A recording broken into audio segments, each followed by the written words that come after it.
Good morning. This is Dr. Suresh Vijan, interventional cardiologist at Leelavati Hospital. I've been in practice now since 1992, and major changes that I've seen in the management of acute heart attack has been astounding to say the least. In the initial days, all that we did was give bed rest to the patient, and it would take about 2 to 3 weeks for the patient to become mobile and be fit enough to even go to work. Sometimes it took up to 3 months.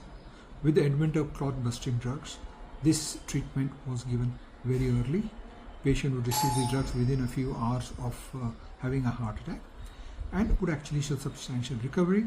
This would lead to patients getting home within a short period of time and back to work with a mildly damaged or an intact normal heart.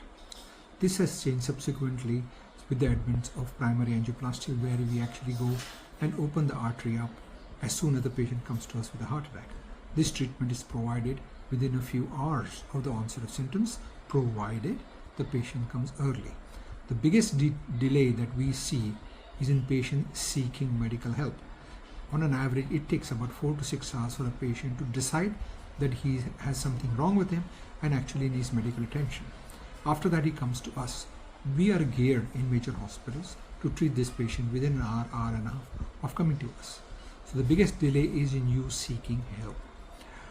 The impact of this is that a patient who comes to me with a heart attack within 1 hour of onset of his symptoms goes home after a successful primary angioplasty with a normal heart, which basically means normal lifestyle and a normal quality of life, as compared to someone who comes 4 to 6 hours later, where we still do a successful primary angioplasty, but the patient will go home with a slightly damaged heart, and it will all depend on how long it's taken for the patient to come to what is the amount of damage that occurs to the heart muscle.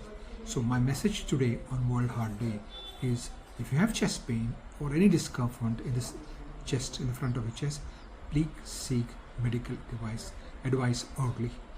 Don't delay, don't think it's gas, don't think you've eaten something. Seek a medical advice. An ECG will be done, and if there's a heart attack, you can be appropriately treated. The earlier you get there, the better it is for you, and the better it is for your long-term survival. Thank you very much.